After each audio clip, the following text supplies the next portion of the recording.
Hey guys, welcome back to my YouTube channel and thank you so much for subscribing. Thank you so much for tuning in and thank you so much for being supporters and fans of this channel. So as promised, today I'm talking about where to get your funding for your psychology honors degree.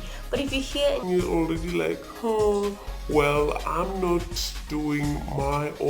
going to be doing my honors in psychology, but I still need funding, I'm saying stay tuned and maybe you would actually get useful and resourceful tips that would help you in getting or securing that funding for 2021.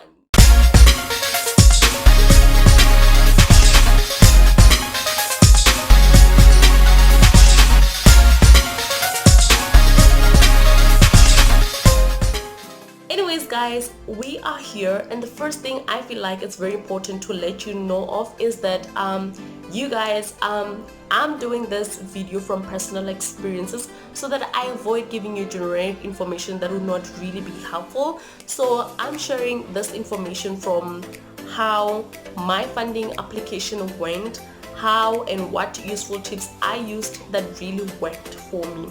So before I actually started applying for my funding in psychology, I was doing my honors in criminology and criminal justice, and I already used NRF. So that is actually the first funding that funded my postgraduate.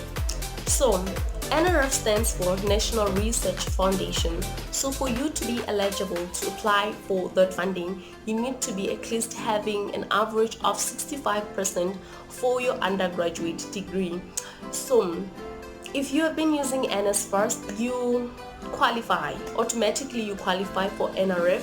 Unfortunately, most universities have a bad administration system for NRF. So even if you apply and you have 65%, you might still not get it. So if you're going to a good university, good reputable universities, like university, chances are you're gonna get that NRF as long as you have applied. And one thing I've realized about NRF this year is that they have one of the most amazing thing I felt like I could have applied for if it was there during my time.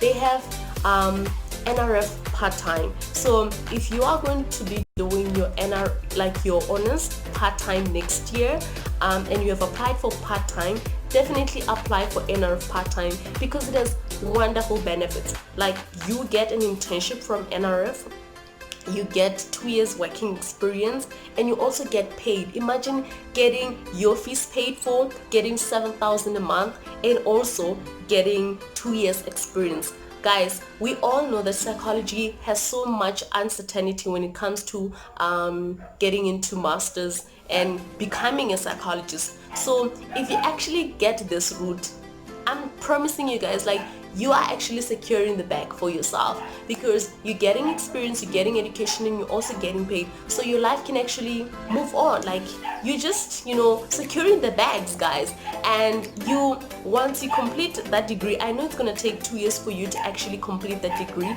because it's part-time. But after that, you have 2 years.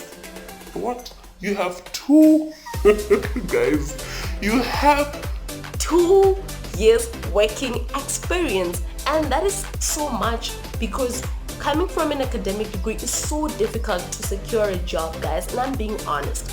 So the second thing that I've applied for, actually let me go back.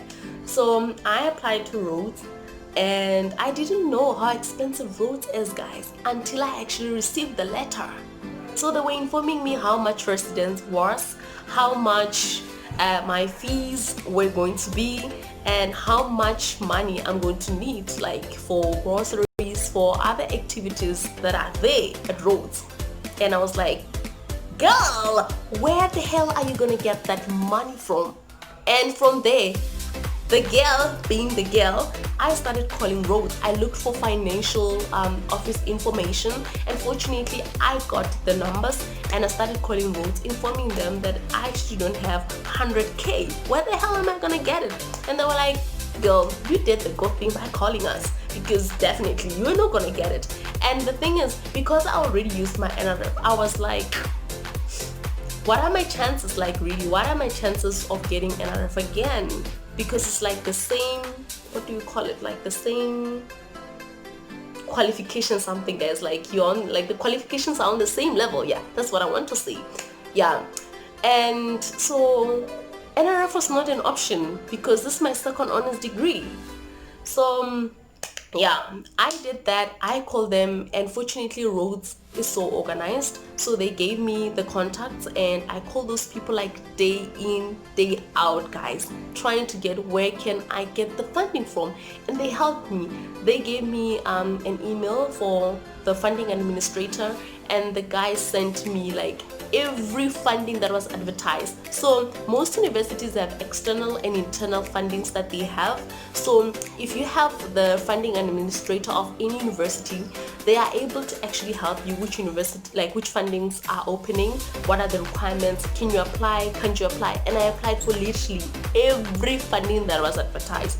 And fortunately, guys, before fortunately I was rejected I think 3 times, but like those fundings, they were offering me about 30,000, and that time I needed 100k. Fortunately I got the one for 100k, and I was so excited, guys.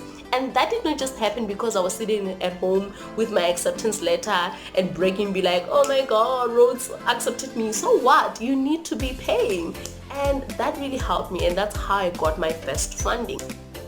And then I continued communicating with Rhodes, and yeah, they paid for me before I actually even got there. So after that, before I actually got my admission status, my funding status, I was able to apply for HWCTA, SACITA. So SACITA, they pay for usually people who are in humanities, but specifically people who are interested in criminal justice, research or degrees. And HWCT is more like health and wellness bursary. And then I also applied for Parotech. I also applied for, was it the P something foundation? Let me think about it. It was PPE, yeah, it was PPE foundation, but they replied very late, guys. Can you imagine, like you apply this year September and you get response next year August, only to be unsuccessful?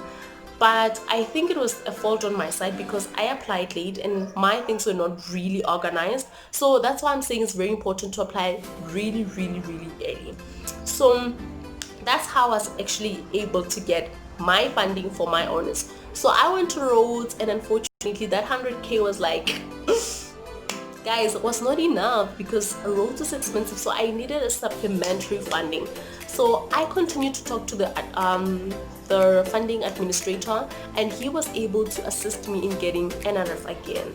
And I got NRF again so that I can actually have, you know, pocket money, be able to buy groceries and all of those things.